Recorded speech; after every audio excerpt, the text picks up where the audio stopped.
Hello, Marco. Hello, Can you hear me well? I hear you well. Do you hear me well? Very good. How are you? Fine, All here we good. are. And the family? All good, all good, all safe in nature. Very good. That's a safe place to be. Actually, it is, at least in Brazil. Yes. It's the safest right now. Very good. Um, how should we do this? Should we make a quick introduction about what we're going to be talking about, and perhaps we can introduce ourselves? Okay, Yeah? Okay. Do you want to start? Should I start? okay, you start and maybe you introduce the school as well and the Yeah? program, and then I go in. Okay. Very good. So first of all, thank you everyone for joining us today. My name is Nacho Marti. I'm a designer and I'm a tutor at the Architectural Association in London. I'm in practice as well, and I have my small design office in North London. And I've been directing the AA Visiting School Amazon with Marko Brajovic for the last five years. But my experience with the Amazon, in specifically the Mamori Lake region, started 15 years ago. And that is the title of today's talk, 15 years of architecture workshops in the Amazon. So that's me. Okay, thank you, AA. Thank you, Nacho, for this invitation. I'm architect. I have my practice here in Brazil. Last actually 15 years. I came as the director of Instituto Europeu de Design Department School. So my area of actuation is between architecture design, uh, exhibit design, scenography, so everything that brings architecture on a performance scale. And my experience, actually I came to Brazil with Nacho 15 years ago. We did the first workshop together in the Amazon, working with local community. And so that's a kind of approach I'm really touched personally. It's between culture and nature, and that's why how we came to Brazil, inspired by nature on different processes and levels, and interacting with local culture to respond with practical results and testing models and strategies. Mm-hmm. Yeah, it's a pleasure to talk to you, Marco. We have many types of conversations, but none of them were as public as this one. So let's see how we do. It's quite a voyeuristic thing, no? To It to is. It look at is. two people talking, but that's good. Um, yes, I think perhaps we can introduce briefly the AA Visiting School Amazon, what we do and what we've done. And also perhaps we can briefly mention how we're going to structure the talk today or the conversation. So we thought that it was a good idea to talk about the past, the present, and the future of the AA Visiting School Amazon. And we have divided the lecture in these three parts. So we're going to be talking about the past for around 10 minutes, then about the present for 15 minutes, and then about the future for 20 minutes. And I think we want to talk more about the future because I think both Marco and myself are, I would say, positive about the future. And we like to think that the best is yet to come. So perhaps that's why we're going to talk a bit Yes. more about that. Let's focus on the future. Yes, please. And also there will be time for questions and answers if any of the people connecting with us today, they want to ask any questions. They will be able to do so in the last 5 to 10 minutes. All right. So should we start talking about the past? Yeah, Nacho. Let's Okay. start with, we are talking about now about last 15 years. Yes. We are kind of acquainted with the growing of the community and how Mamori Lake changed in last 15 years, and even how Mamori Lake changed according to our activities. So I think maybe it's interesting for you to introduce how comes Mamori Lake, no, for you and the first team of Memorial Club, and then we see how all this informed the actual situation. Mm-hmm. Yeah. So yeah, the thing started 15 years ago quite randomly, as very many other things in life. Life itself started quite randomly, and yeah, it started in 2005 when a group of friends got together and we ended up in the Amazon in a place called Memory Lake. Because one of our friends bought quite randomly as an investment a small plot of land to initially to create sustainable tree farming, and that piece of land, a small piece of land in the Amazon with a little house in there, gave us the idea to organize every summer creative workshops in the middle of the nature.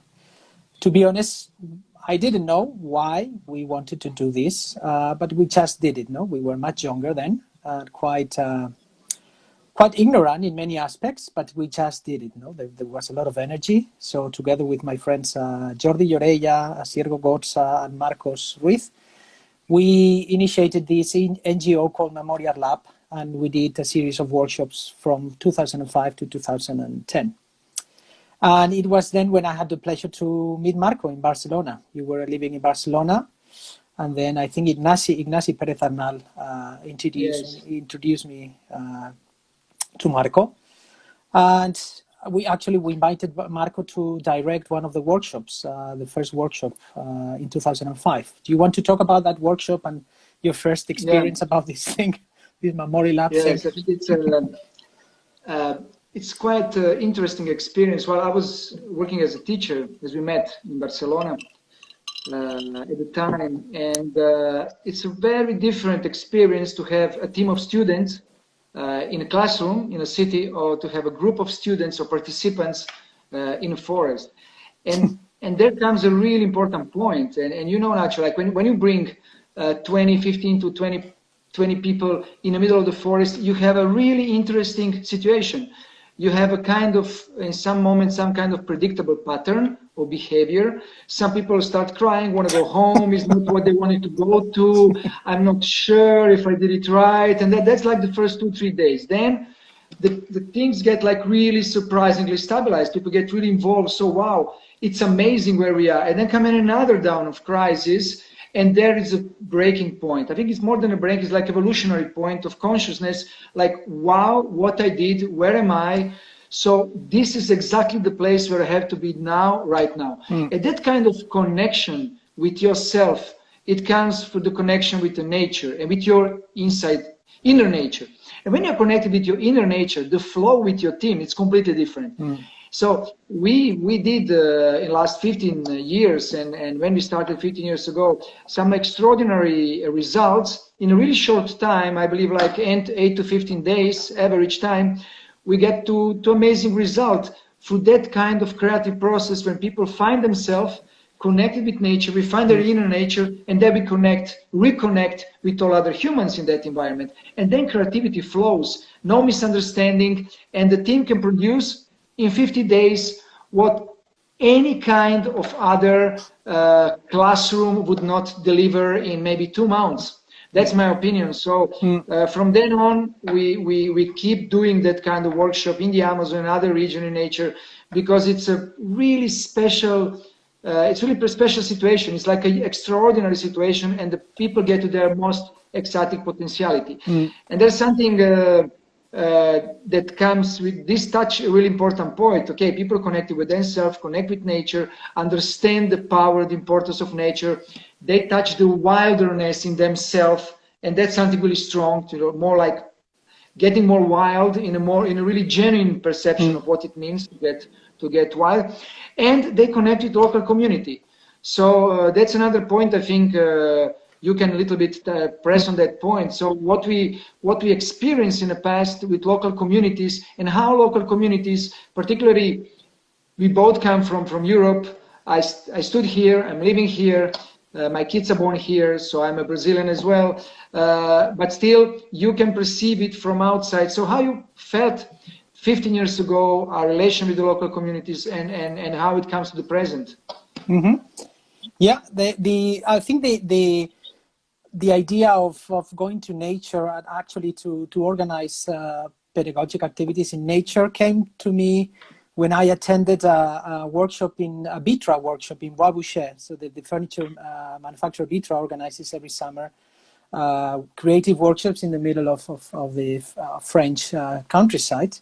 And I attended that one of the workshops in the year 2000, and I thought that the idea of being creative in nature was kind of an excellent nature was an excellent setting to engage with creative processes. And then when the opportunity to organize these workshops in the Amazon came, I think it was quite radical to go to the Amazon. At that moment, 2005, there was no electricity, there was no internet, no telephone signal. We had no technology. We could bring some laptops, quite primitive at that time. But I think it was just a way to really squeeze your brain and be creative with whatever was around you. So there was nature, there was the local community, and I think it was quite radical to test this setting. So I agree with the connection with nature happened naturally very often because there were no many other things around. There were no distractions. And obviously through the eyes of the local community that we managed to collaborate with, and we have become friends. It's been amazing, no? Being able to look at Mamori Lake at Amazon through the eyes of the locals has been amazing. And I have to say that I never had the experience of bringing nature in the creative process as a sort of inspiration. Something that you did have, an experience that you had before when you did the Masters of Biodigital Architecture. And actually the first workshop that you directed then it opened my eyes to this approach, to this kind of more paying attention to nature and looking at biology and biological processes as a source of inspiration. So perhaps, do you want to briefly talk about that workshop that we did in 2005, and perhaps we can take it from there? Yeah, good. Nature is a drive in all my creative process, and nowadays in Atelier team, we have quite projects inspired in that direction. As sometimes in a more, let's say, superficial way, sometimes in a more deeper way when we get collaboration with the biologists, in a more strategic way when it gets more structured in a systemic perception of how we develop the projects. And basically for me, getting in the Amazon, it's always coming to my temple. And my temple as my personal temple, as humanity temple, as something, it's like a system, a general system of interrelations and collaboration and mutualism. And that's something that transcends our linear perception of our practices based on our industrial era, on our mechanical view of the world, that's still persisting, still running, unfortunately, and going more further and understanding the systemic perception of world and that kind of ecological evolution of consciousness. And maybe that's something that participants bring home, I hope, more than anything, is like feeling that everything is interconnected and their creativity is part of like something globally interconnected, as with humans and with other species. So that's a strategical perception that nature is a designer, is a 3.8 billion year designer. How you can learn from it, how you can from her, how you can learn with her, with nature. So you can integrate nature in different processes. And we have a history, human history of naturalists and creations inspired by nature on different levels. And you can bring it nowadays to few methodologies that we use, that we started 15 years ago. And I did the master in genetic architecture at the time, biodigital nowadays called the week in Barcelona, and was really focused on finding the generative codes of morphogenetic forms. And on one side, learning from biology, biomimetic at the time was evolved, and bionics. Nowadays, biomimicry is a more sophisticated, evaluated, let's say, interface between biology and other creative practices and organizational practices. And that approach brings together what is considered, again, like a kind of opposite, the digital and the physical and the craftsmanships. So when we work with local community, and what we did 15 years ago was a kind of that. You remember, Nacho, we analyzed how the leaves fold, how they can fold by losing water, and how the internal structure tensions within capillary systems fold the two-dimensional shape in a three-dimensional shape. And then we went to the digital, how we parameterize that, and then we get back to the craftsmanship, how we mold that, how we weave that in 0-1, like in a digital process, and then back again to construction processes with local community, how that could be built just by local community. And that brings the kind of digital craftsmanship. We don't want to go to CNC machines. So that kind of bypassing a digital industrial revolution in Brazil that is always like kind of late, and bringing the value of something that is really unique in Brazil and that is amazing. It's a human power, human craftsmanship, the creativity, the amazing world of fibers we can work with. So we can bypass the digital world. That was the idea 15 years ago. We can bypass, the industrial world, and we can go to kind of digital craftsmanships. So we can be inspired by nature, we can test and model by handcraft, and we can build it with local community. And that was the first idea, or the first workshop. Then we evolved a lot in the last 15 years, and nowadays we have more sophisticated softwares. We have a more interrelations with the local community, more let's say solid flow of feedbacks and leaving to the communities knowledge and learning again. And we have a collaboration with Alessandra Lujo from Biomimicry Institute. So it's kind of evolving. We're evolving as well in all these years.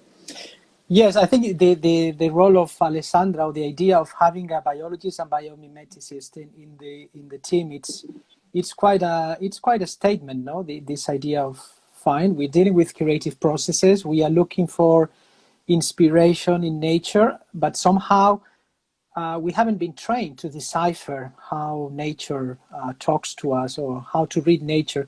So I think the idea of having Alessandra in the team, it's and looking at the rainforest system through her eyes, it's quite revealing, no? In collaboration with the local community, I think it's quite interesting.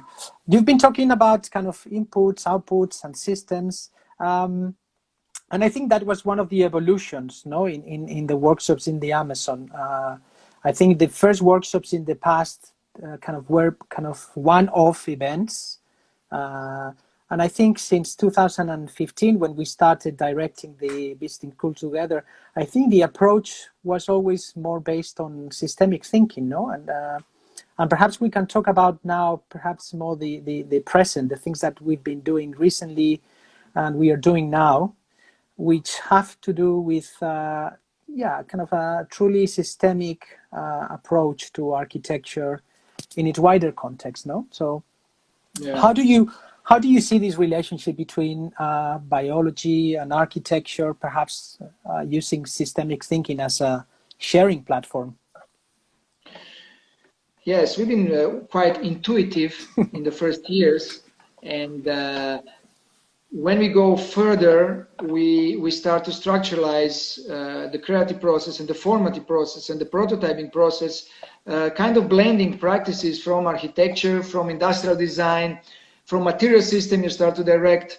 So we start to understand that materials and system work together in a synergetic process, and then we start to combine all these practices in a novel way. And we are not the only one. There are plenty of other collaborations between interdisciplinary collaboration, like what actually we start doing.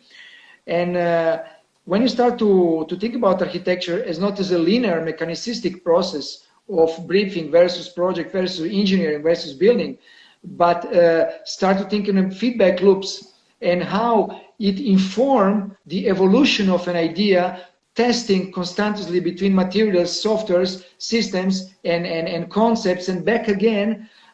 So there is no way to be linear in that way. So we need other kind of approaches. And the system thinking, that's something not actually new, but was not applied so much in architecture. It started to be applied due to softwares, but I think it's not only about software. Actually, software is a part of morphogenetic process of development, but how we wide that up in a more holistic perception what is architecture today, or where architecture we believe should evolve in this new direction. Biology, understanding what is life, I think what more we can understand as architects, as designers. So understanding architecture as living, understanding in a more animistic and anemic way our objects and how they interrelated on a metabolic level with the environment, with the users, by itself, how they adapt, how they evolve, how they transform, how they grow instead how they get built. So these are new metaphors and a new language, new lexicon that comes out from a more organicistic perception of the world, and inform architecture with new parameters that architecture canvas is stuck completely in industrial perception and industrial language. No? So when we start to bring that kind of inputs, our perception of architecture change completely. And Amazon as the biggest innovation lab in the world, because it's like there are plenty, there infinite quantity of design solutions that we have to learn from and we have to adapt to, and that is the only way we can evolve our species and the interrelation with the biosphere. So the successful, amazingly successful organisms, and we don't seem to be one of the most successful one till now so far. So they are building architecture, they are creating structures and systems and interfaces. So that's a laboratory that I believe architects and designers should learn from, to apply that in a design architecture solution. And on the wider scale, urban solutions, how interrelated, how we start up things, so how we communicate everything. Everything is there, everything is here in us as nature, and everything is there when we reflect ourselves in the mirror of the Amazon. Yes, I think this idea that you mentioned, and I think it's popular within the biomimetic kind of domain. I think this idea of nature as a 3.8 billion year old designer. Sometimes people struggle to understand why is it a good designer, no? And I explain my students kind of an analogy or an example, no? Sometimes when you work in an office, your manager tells you to design 5 options for a scheme, no? 5 layouts for a project, or 5 massing models, or 10 massing models, no? This idea of iterations, no? One thing after the other, and then there is a refinement. And there is always limited amount of time, limited amount of ideas and resources. But if we consider nature a kind of evolutionary development in nature, no, generation after generation for 3.8 billion years, plus all the millions of species at different scales, different kind of biological domains, that's an incredible amount of design solutions or shapes, no? And I think with the software that has been developed over the last 15 to 20 years, parametric software and kind of evolutionary design algorithms, you can create thousands, if not millions of versions, of iterations of designs in a very short amount of time. No? So software such as Grasshopper, connected to Rhino, they allow you to create many different options, and then the success is actually checking or testing whether which of the options are successful. No? So I think that's when the power of or the understanding of nature as a kind of as a designer that has created many different successful designs. I think that's a good way to kind of understand it. No. Yeah. Mm-hmm. The evolution and adaptation. Yeah. And lately, I'm now getting really involved in a morphic field studies, and because actually our approach through form, understanding causality through form, it's transcend any discipline.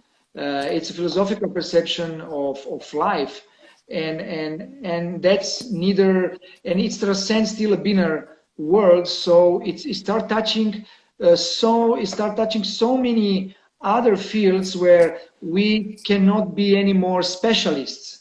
There is no to be specialist. Actually, you cannot go to the Amazon as a specialist. You don't need to be specialist, because actually you have to be the opposite of a specialist. You have to be open to all subtle perception of the surrounding, and because nature eventually operates on so many different scales and phenomenological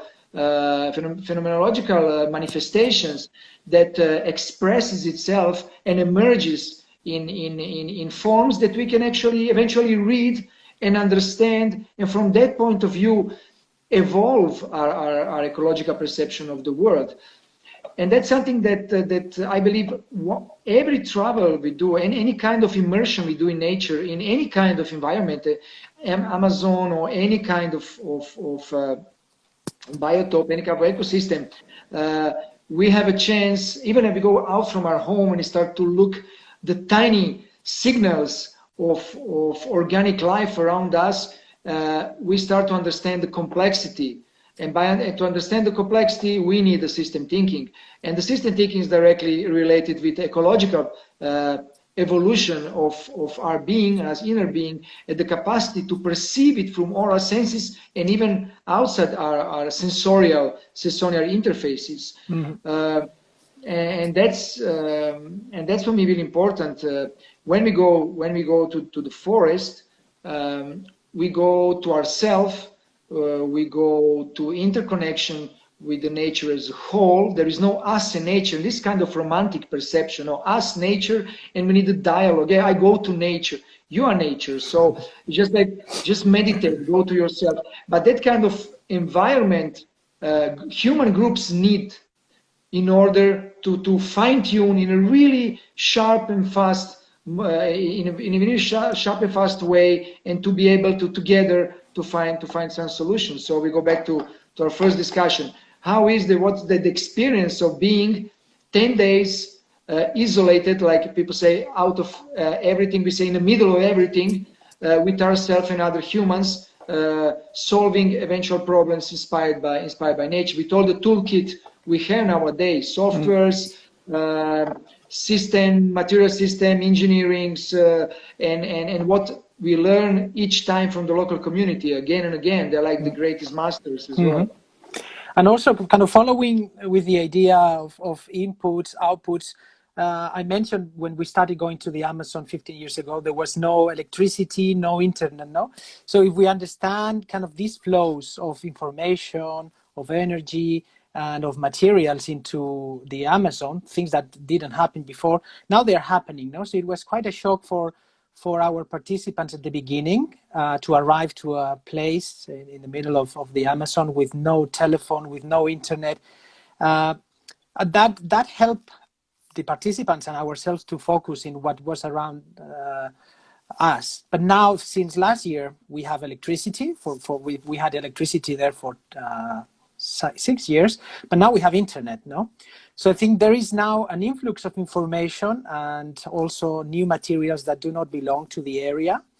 And I think that creates a very interesting moment in the Amazon. I would say, talking about the present of what we do, we have found architectural typologies that do not belong to the Amazon. They've been imported from cities, materials such as aluminium and insulating materials and other architectural elements that do not naturally belong to the Amazon, but they are there.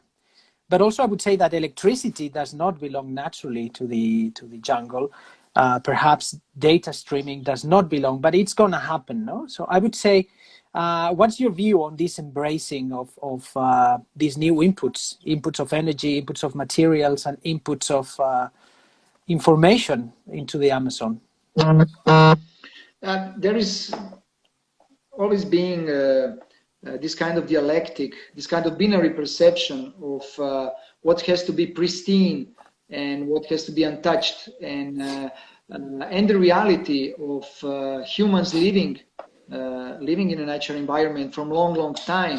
So far we know from 15, eventually 18,000 years, humans are living in the Amazon, and actually they are cultivating the Amazon in so many cases. We have a huge agroforestal ancestral ancestral plantations that are like integrating traditional knowledge with different cultures, local and exotic as well, eventually imported 15,000 years ago in the region. So it's like it's on one side, it's like partly there's like a huge garden that humans lived in a pretty harmony with the natural environment, and sometimes in a pretty not harmony, because there were like megadons and big mammifers already existing, and they were extinct 10,000 years ago, as now they're in a sixth extinction, going ahead of extincting thousands of species each year.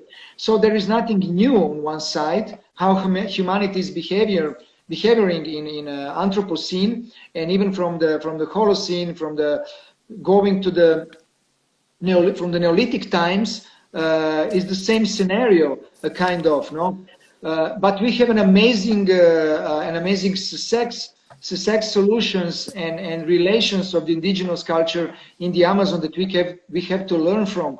So when we talk about symbiotic relation with nature and collaborative partnershiping, alliancing with nature, we have the best case studies with indigenous communities in Brazil. So that relation, it's really important to understand from one side, and even to understand our actual situation where the global world is coming really close to so many areas. Like you say, so many materials that are really like uncommon and even unfitting in a sustainability way or in any kind of perception. They are unfitting in the region. They are there. So what we do with that, you know, and again, there comes the romantic perception, the Occidental perception of the Amazon, and kind of colonialistic perception as well. I know it's to be untouched, all the humans out.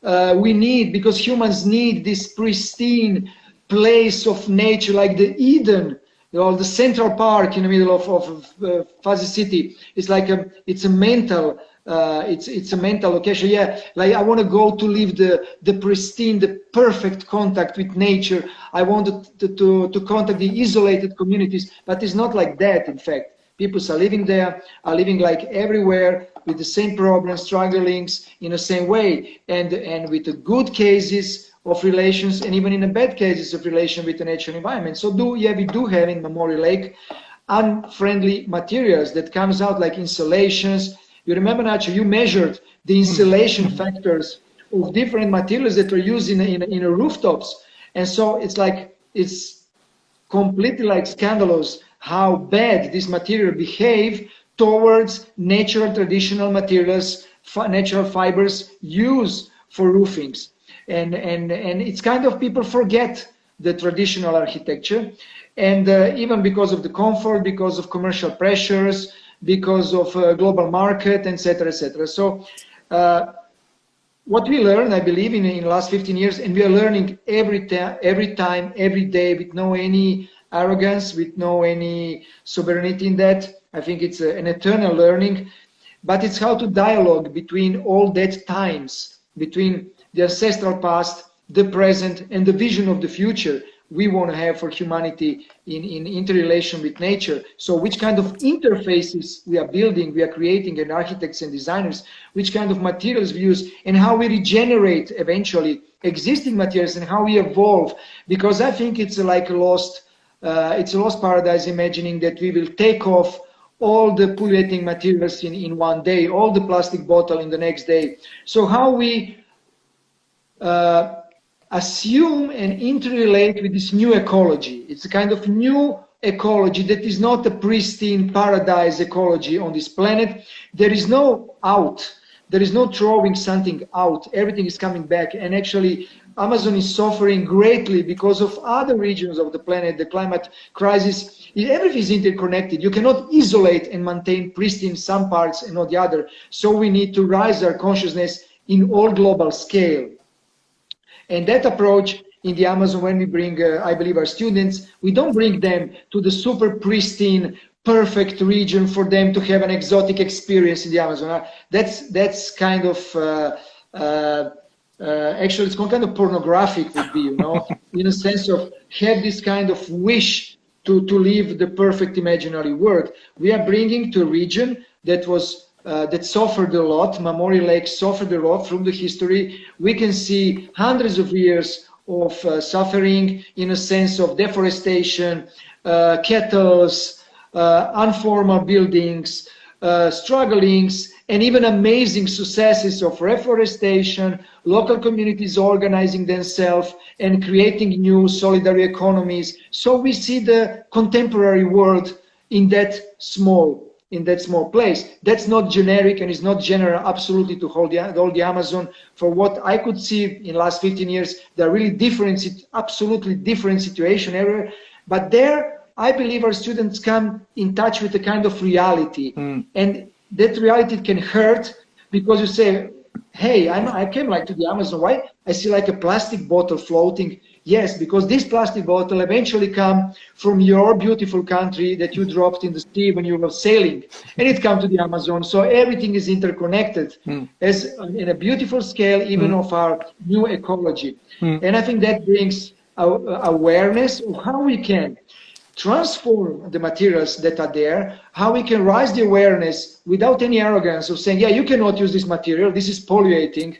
Hey, but you are using that in other countries. So how we can raise the consciousness, and even how we can come with a position of not pretending anything, but seeing what we have, what we can transform, what we can regenerate, what we can recycle, what we can try to not bring anymore, and what we can value of a traditional culture and integrate. And that was this kind of trans-territorial intervention. What we did 15 years ago was a kind of combining, recycling plastic trash that we could find around with natural fiber. So what is this new aesthetic anyway? So what is this new aesthetic where we assume as humans, we need to assume what the garbage we produce, the residuals we are producing, and when we assume that is there, okay, now what we can do, how we can regenerate that ecosystem, that hybrid ecosystem we are living in, particularly in the memorial. It seems that this idea of the kind of the tentacles of development and technological kind of evolution are everywhere, no, are kind of unavoidable, and every single part of the earth has been touched somehow by human activities. No, this is the idea of we wanted to explore in this year's edition that has been postponed to next year due to the kind of coronavirus outbreak. This idea of not having pristine places anymore. Everything has been touched, even at the kind of micro level, atmospheric level, even in the substrate or waters. Everything has been touched by humans, no? And I think this revelation of our students when they go to the Amazon and they see air conditionings, they see satellite dishes, they see televisions, they see plastics, brings this idea of ethics in a way. And there was an interesting question posted that we can perhaps share later, but the idea of ethics, no? And I think the moment you accept that there are inputs into this ecosystem, the Amazon ecosystem or the Mamori Lake ecosystem, that do not belong there, there is a force affecting this place. I think we must ethically find a force that kind of opposes, no, an opposite force, or a force going in the opposite direction. And I think this is perhaps one of the things that we're trying to do, no, the kind of very in a mutualistic way, so that everyone benefits from what we do in the Amazon, the local community, ourselves, and our participants. We try to deal with the reality, no? With the reality that it's far from being pristine.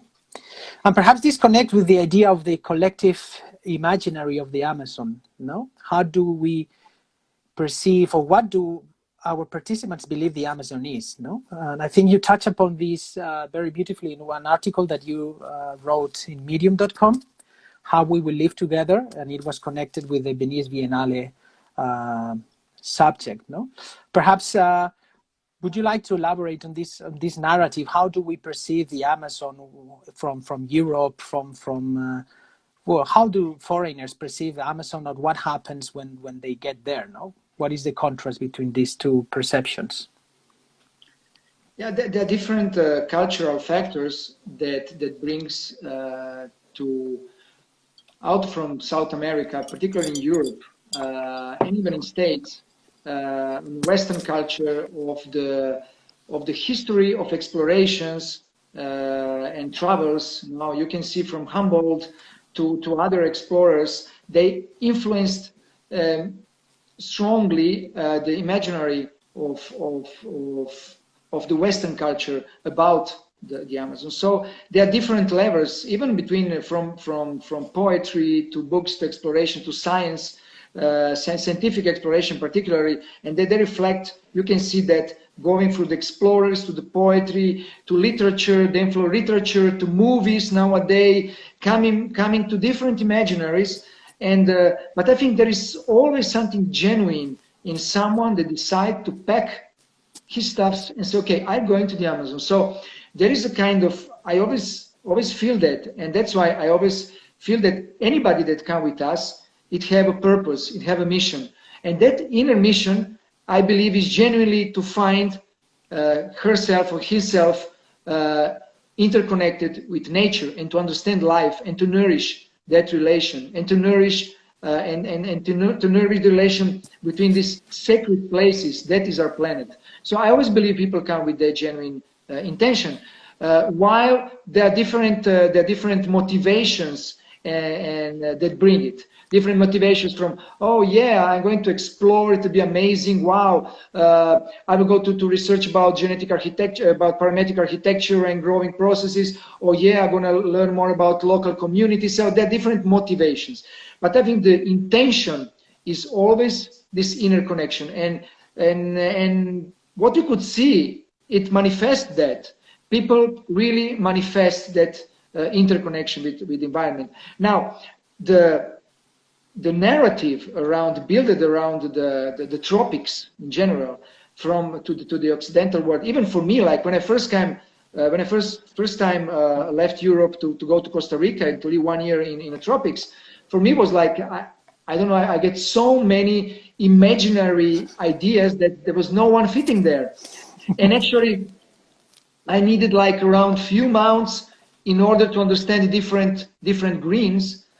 For me, it was always like an image, like a really 2D image, and then at one morning, it just like, whoa, I got like the deepness of the forest and the deepness of different scales and different perception, this kind of fractal digital nature bringing you inside. And you need time to start to dialogue with that complexity. But going back to the narrative, I think there are different narratives built around. There are different poetical narratives. There are different like excusing colonial narratives in order to explore. There are really like destructive narratives coming from the West to South America in the last 500-600 years, even more eventually. So that narratives expressed in what we worst have as a narrative, still running in so many places in the South America and in the tropics. Now, I believe there is like a really new generation that it's completely out of that kind of narrative, that are traveling to the forest, that are traveling to the tropics, that are traveling to find themselves, to find that interconnectivity. And these new generations are the future. And this new generation finally are the evolution of our ecological perception of the world, of the system thinking, and everything that comes together. And I really believe in that, because there is no future if I don't believe in that. And I found myself in kind of trying to create the tools in order to that new generation have some tools that we can deliver and they can make a real change. And that tools are being created with these small, I think, interventions of exploring the narrative as a new naturalist that we are coming, in a really gentle, I believe, in a really subtle, in a really respectful way, but trying to tackle between culture and nature, with everything that the narrative was tackling in the first naturalist. I love these books from the 17th, 18th century, 19th century travels to the tropics, because they were really genuine in so many times. And they were really asking big questions about what is life, what is the biosphere, how everything is interconnected, how we will live together on this planet with other species. So that was not, because of the different political and social situation, was not possible to do that in Europe. Scientists, artists, visionaries, poets, they had to travel away. And this going away, it's really important because you need sometimes to really go away. Go away from yourself, go away from your environment, and go away somewhere that is imaginary being. So there is this really important drive of the narrative as exploring, as a scientific, the new naturalist. I call it the futuristic naturalist. Like you are going to explore and to learn with nature, with local cultures, because you want to evolve yourself, you want to evolve what you're doing, and you want to be a part of this great evolution that is going on.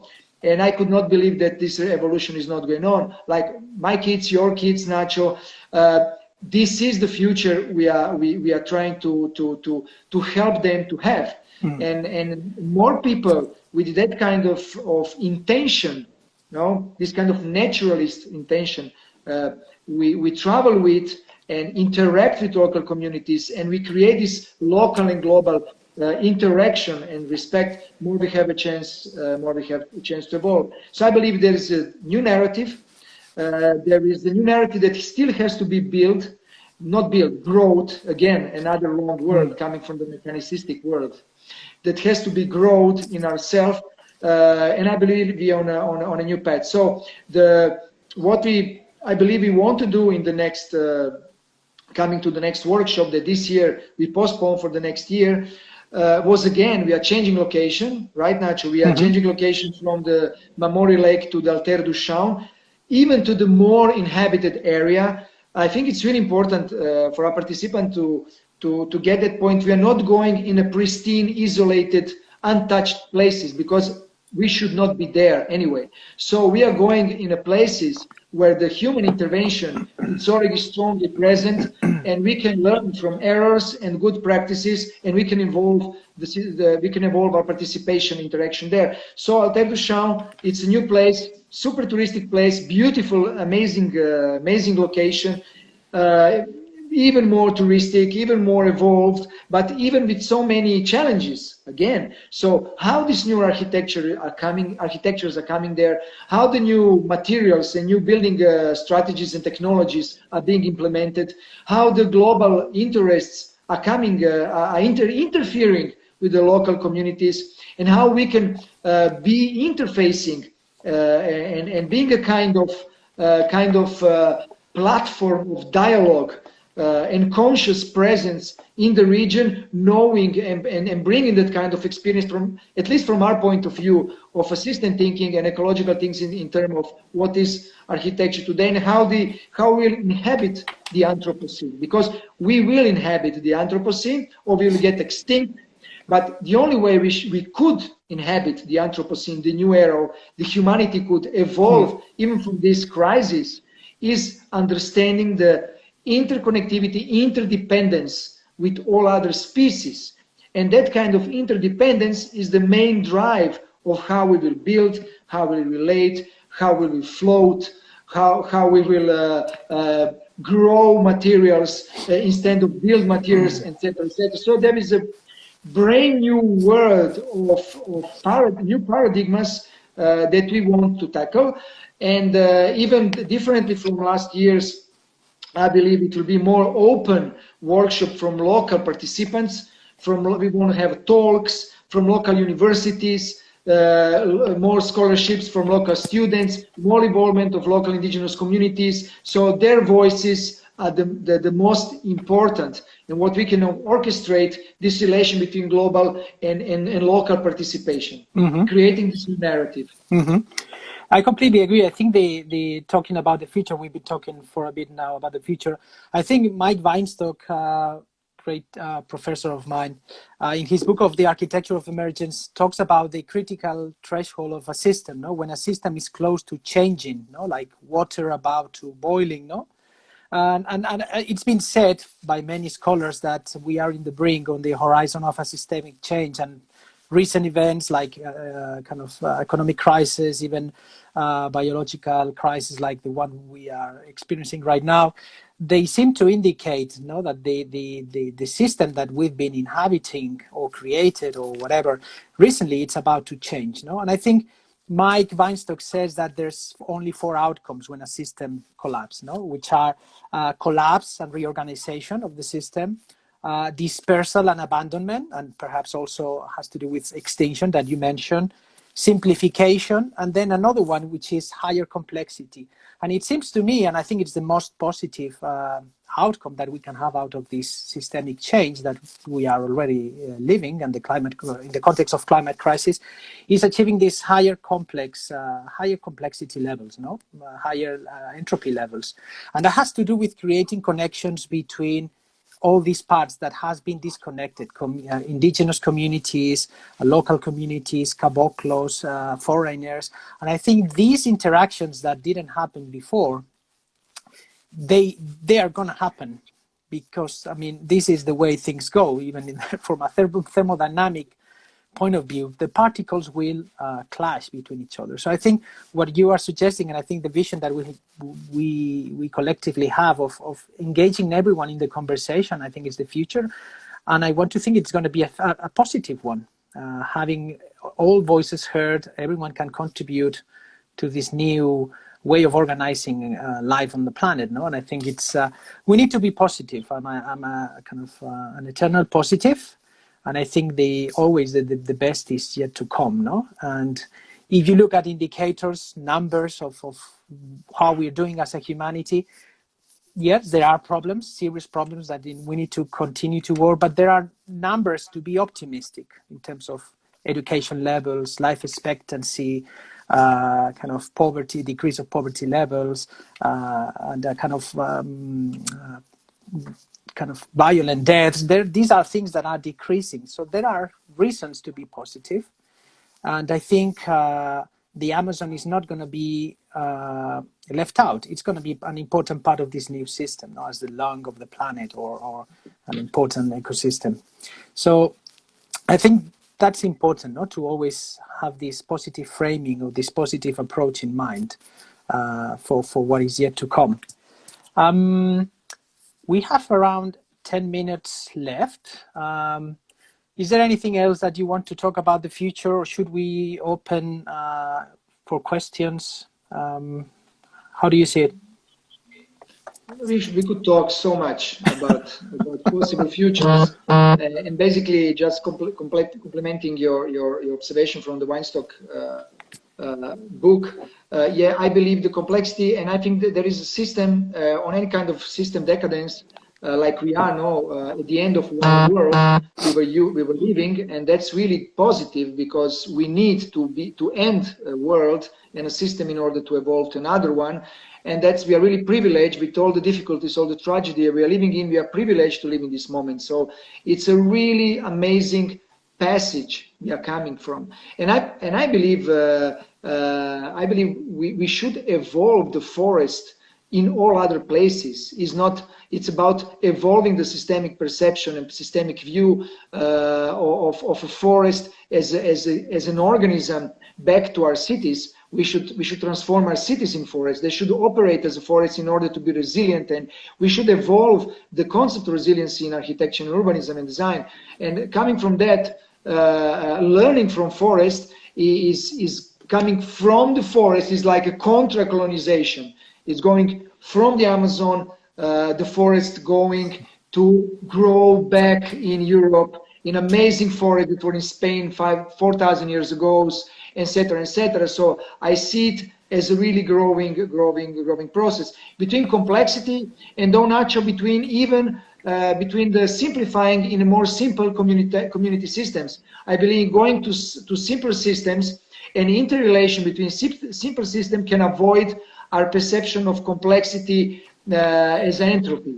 So, and there comes the metabolism of our cities related to forests, etc., etc. I believe we have so many things to talk about and so many things to evolve, and I believe our next workshop will tackle that point. We want to bring people from biosphere research, we want to bring people from scientists particularly, and we need to give voices to the local indigenous community, because they speak with the complexity of nature every morning, every night. So, and that's the technology of the forest. When we talk about the highest technology ever existing and ever we could imagine is nature. So nature is the highest technology. So how we can talk with her and understand that complexity. Mm-hmm. So I guess, yeah, we have 5 more minutes. If any of the people kindly watching us would like to formulate any questions, you can pose your questions on the kind of comment box. We have one from before. I'm going to publish it. It says, from an ethical perspective, do you think it is wise right now in the period of COVID-19 to be promoting education? And I don't see the rest of the question, but To I think promote it's about, educational workshop. Yes, yes. yes. I will give a really fast answer about that. My opinion that, Nacho, please feel free. I believe we cannot give, we need to understand that everything is interconnected. COVID, the climate crisis, the health crisis we have, the racial crisis, the economical crisis, everything is interconnected. If we said, no, now we need to focus on solutioning the COVID-19, we will never solution it because we need to approach COVID-19 in a systemic way. So that's exactly what we were talking about, is understanding, to have the ecological perception of the world. Everything is interconnected. So you cannot fight, I believe, COVID with war against COVID. Once you do not solution the ecological instability, what we are doing. And so that's actually the origin eventually. So we need to approach everything together, education, health, ecology, everything in the same systemic level in order to grow and to evolve and to come out alive together with our species. We cannot segment and select. My opinion is, so yes, we need to talk about education, we need to talk about health, we need to talk about everything now, because now is the moment. Yes, I agree. I mean, the immediate action, I mean, the idea of postponing the COVID was kind of, I think, ethical grounds. We didn't want to expose the local communities because they don't have medical facilities. It was not safe in this moment, but I think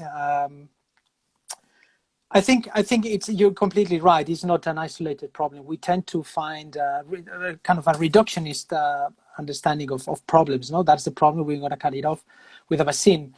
But I think it's there is much more behind what is happening now. No, and it's a part of a process. COVID, sadly, is life in a way. It's an organism that it's alive. But as humans, we have always tried to eradicate everything that can kill us. No. Anything, any animal, any bacteria, any virus, anything that could harm or kill us has been completely eradicated, and that is part of the problem.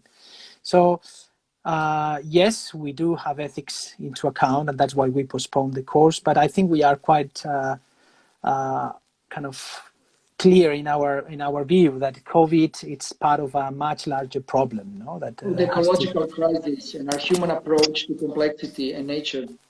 Yeah, let me see. There are other questions. In your opinion, how should we as architects respond to COVID-19? Generally speaking, could there possibly be a new movement in architecture that is induced by this pandemic? Yeah. Briefly, I would say that I think the architect should take always into account the environmental pressures, whatever is happening in kind of in different timescales, and I think it's pressing to understand or to tackle the issue of COVID-19 from the very pragmatic to the more philosophical. But I'm not sure if the question needs to be, or the solution needs to be a stylistic, or it's more developing a series of protocols or standards, perhaps, no? So I think, yes, we have to take into account the current situation and study it deeply, because there will be more pandemias and virus coming with other names and with other effects. So I think it is important to take into account this microbiome when we design, not the microbiome, but also the macro or the macrobiomes, no? Let me see, there are more questions. Well, would you like to ask anything about this, Marko, how we should engage with virus and bacteria from an architectural point of view? There is a question, I'm seeing a question. There are some funny bots there's some funny bots sending like terrible comments, but there are some I can grasp some humans.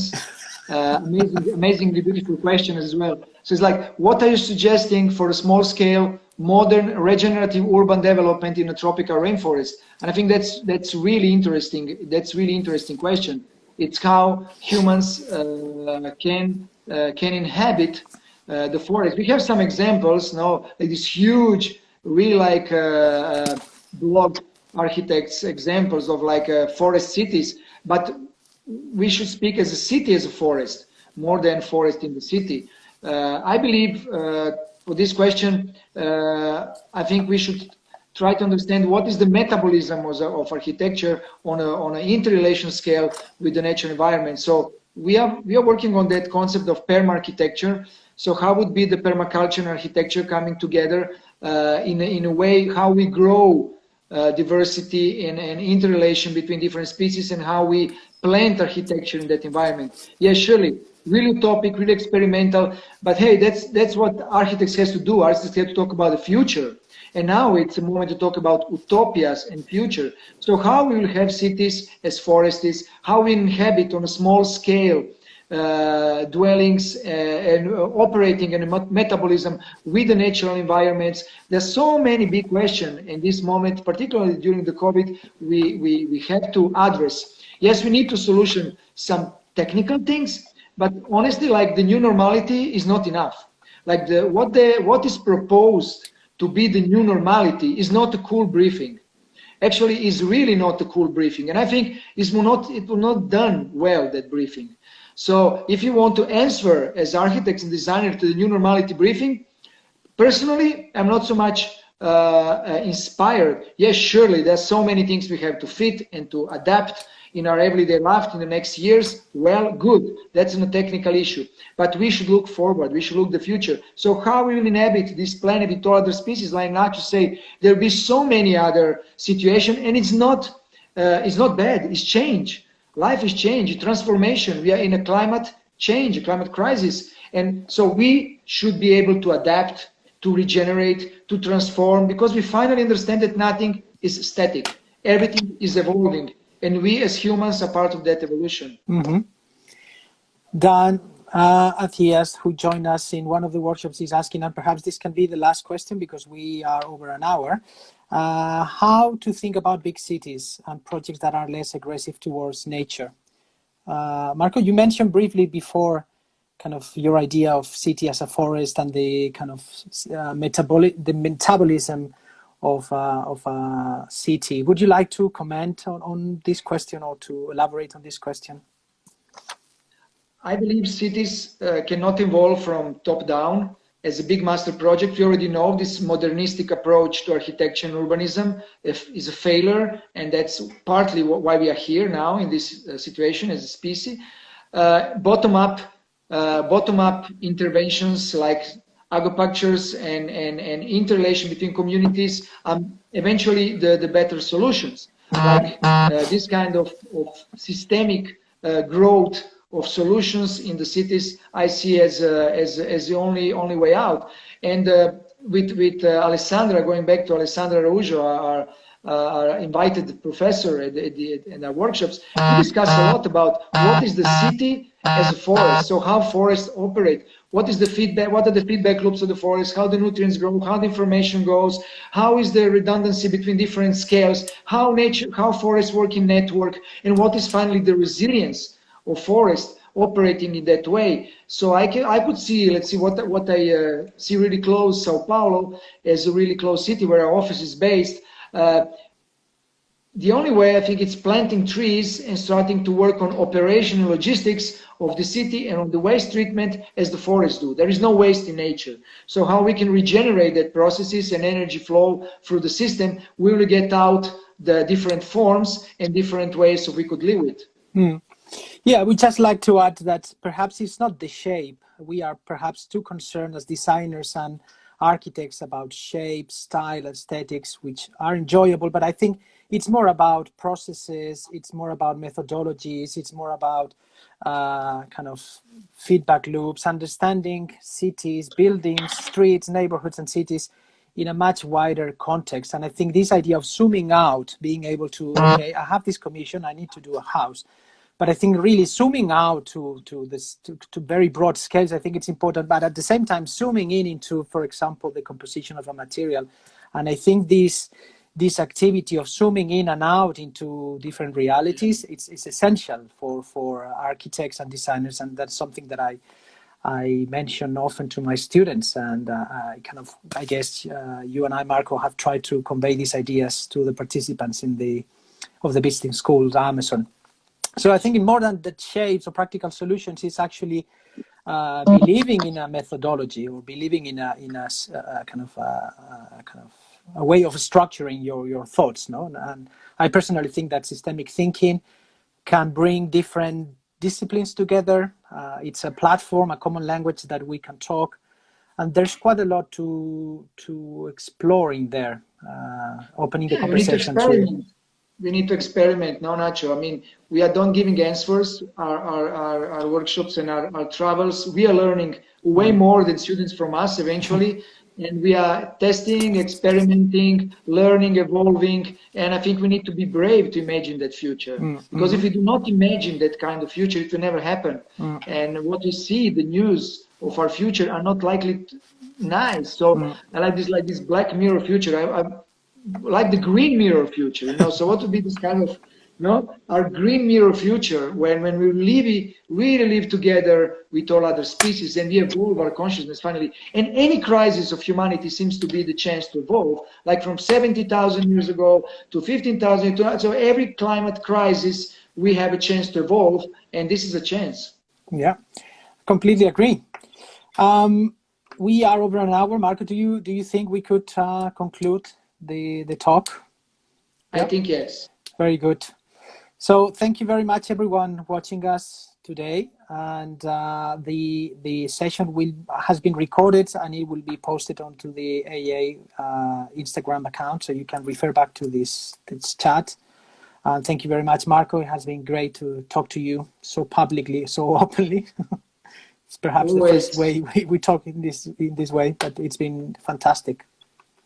As well, Nacho. Always remembering and recalling our expeditions and for future expeditions. Yes. And naturalist futurist experiences. For many more of them. Many more of them. Very good to see you, Marko. Thank you, everybody. Thank you, AA, for this. Yes, thank you very much, Chris and Sophia and Bea, for your help and for the invitation to talk on the AA Instagram account. Thank you very much. Bye, Marko. Take care. Bye, everyone. Good to be with you. Stay safe. Bye-bye. Likewise. Bye.